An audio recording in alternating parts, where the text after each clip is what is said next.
Okay, I just drug everything out into my driveway and set it up, and it's a bigger tent than I'm used to, so it did take me a little bit. I'll get it, you know, it's the same pattern as most of the dome tents I've ever had. But let me turn you around and show you what it looks like. I drug it out from underneath the carport. I thought it was going to rain today. That's why I started underneath there, and there was no room in my house to do it. So I drug it out from under the carport so that I could put the Rainfly on as well. But let me show you around the tent before I do that.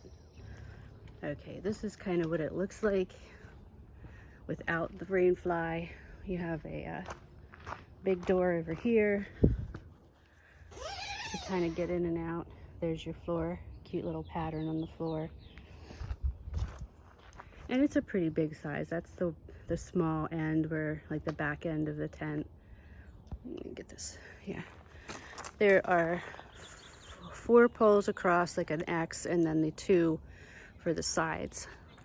And they get clipped in like that. There's windows on each side, as you can see. This is the front, I think.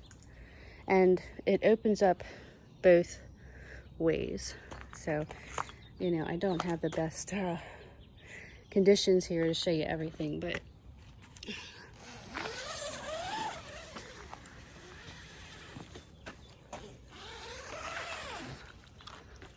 and that's the inside. So you can see it has the 2 windows on each side. They come down, you know, there's a little toggle here. It comes down. It's hard to do with one hand, but you can roll them up when you have them down. I mean, it's your basic tent.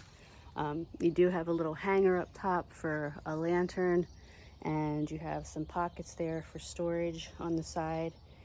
And let's get this Rainfly out and put that on now. This is what it comes in. It's like a little bag there. You have some stakes. That was your pole bag, and there's your Rainfly.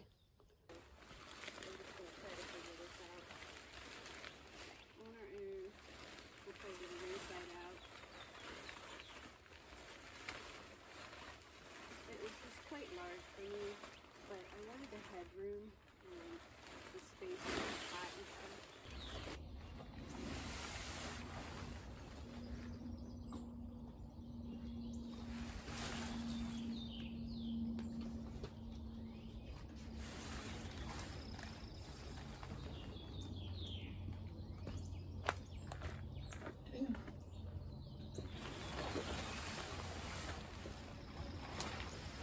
Okay, I don't have it clipped in yet, but there's 2 sides to this Rainfly. One has a single zipper, and the other side has a double zipper, so that you can roll this up at the doorway. I had it on backwards first, so I just had to turn the whole thing around. I was pretty sure I was going to do something like that, but then you just simply, this is me saying simply, but you're going to be clipping the ends onto this, and then when you're done, down here are some buckles to clip it in, and I will show you when I get that part done.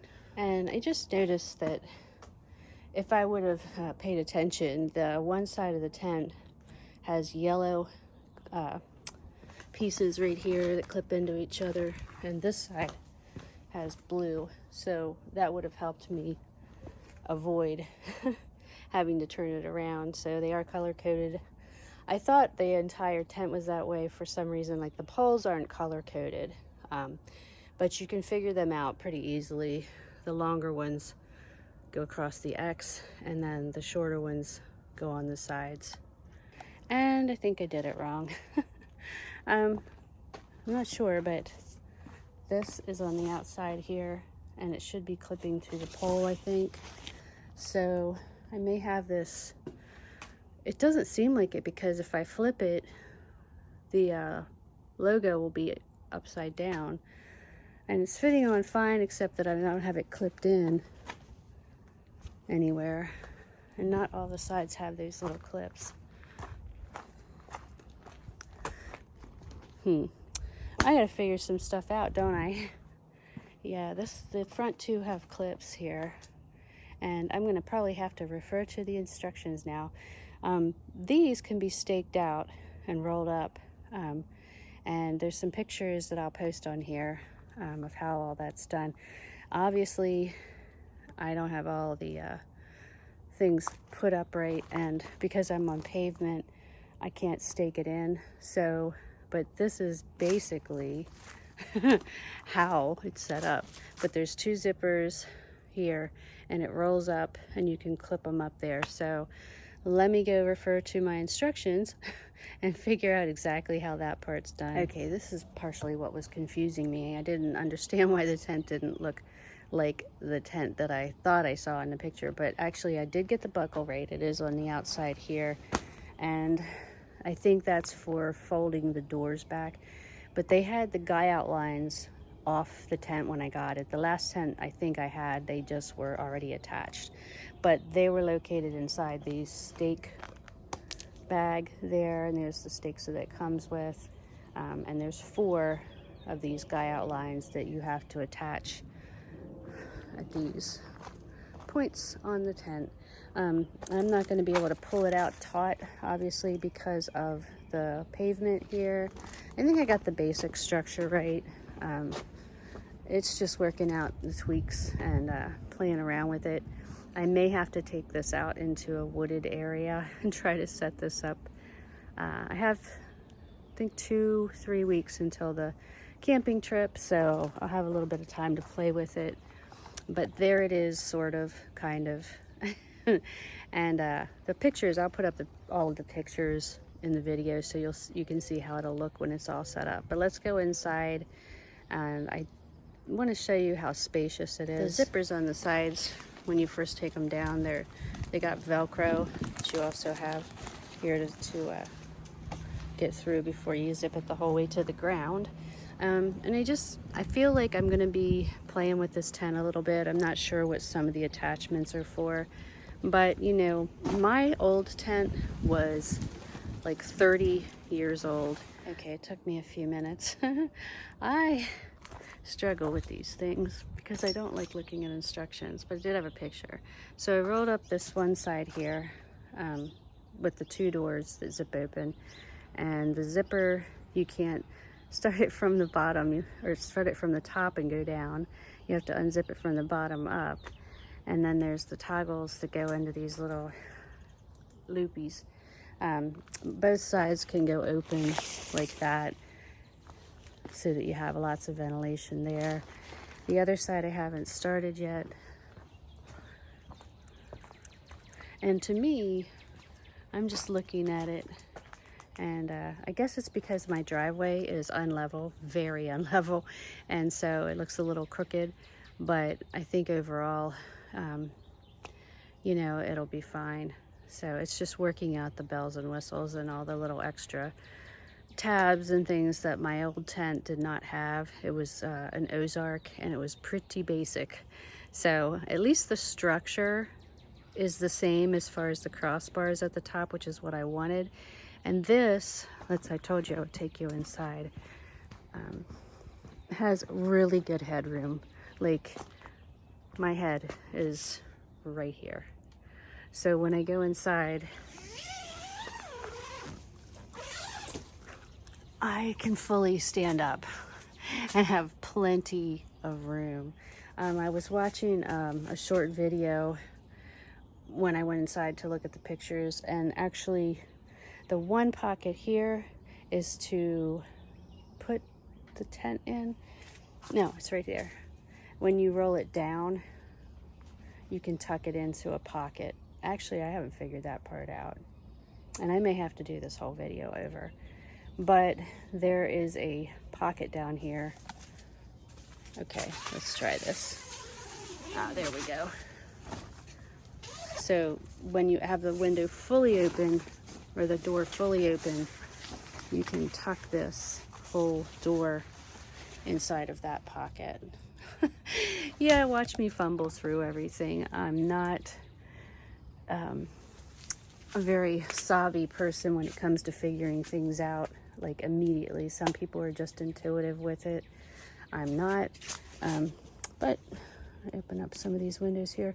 I know what I'm going to have to do is to have this out on a dirt surface, I guess, and hope that I can figure out some of the ways to do the stakes. It kind of concerns me that I know a lot of camping spots just have like gravel to set up in, and I don't like that. But this can stand on its own, and that was a big deal for me because of that very reason. So, but it's so spacious. I mean, it's huge. My other tent was about, I don't know, maybe 2/3 this size, but I could barely stand up in it. My head was right there on the old tent. So, I mean, it was easier than my backpacking tent, but definitely not as good as this one. So, the other thing I just noticed is on this side with just the side with the Rainfly that has just the one zipper, you can roll back this side, but this side doesn't roll back. So if you want it out away from the tent, I think I'm gonna have to stake it out. I will check, there was a video on YouTube that a girl of my height set this up, and she figured out all the tricks and stuff. So I'm going to rewatch that, but I'm thinking I'm going to have to stake those two sides out, and I don't see anywhere for it to attach. And when I tried to roll it, it was too tight at about halfway point. It wouldn't roll any further. So, you know, just a couple things to figure out. But overall, I'm pretty happy with it. Definitely thinking it's going to be much more reliable in the long run than a 30-year-old tent that I had before. And yeah, it's not something I'd be able to take backpacking, obviously. It weighs around 13.5 pounds, minimal weight. So, you know, it's not something you could just carry through the woods on your back. Unless you're really, really ambitious, but I definitely couldn't. So I'm going to be using this for my car camping trips this year, which, you know, when I have a couple meetups and stuff like that, and I think I'll be much more comfortable. My cot will sit in there better. I'll have room for I have a portable toilet type of thing that has cedar chips and stuff in it for odor, so I don't have to try to get to the bathrooms in the middle of the night if I have to go. And I'll show you that at some point when I have it all set up. So taking it down now, obviously I'm going to need more practice rolling these up. They're just so big for me, and I'm only 5'2" and shrinking. So now I'll try to take down this part. Just getting the Rainfly off wasn't a problem, but folding it up, that's another story. It came so nice and neat. I don't know. Okay, the tent part wasn't as hard to fold up, but I need to be able to fold this tent up a little bit better so it fits in the duffel bag. I struggled and struggled trying to get the zipper closed on it, but I can't. So, you know, it's a learning experience, and you know, I'll just keep practicing.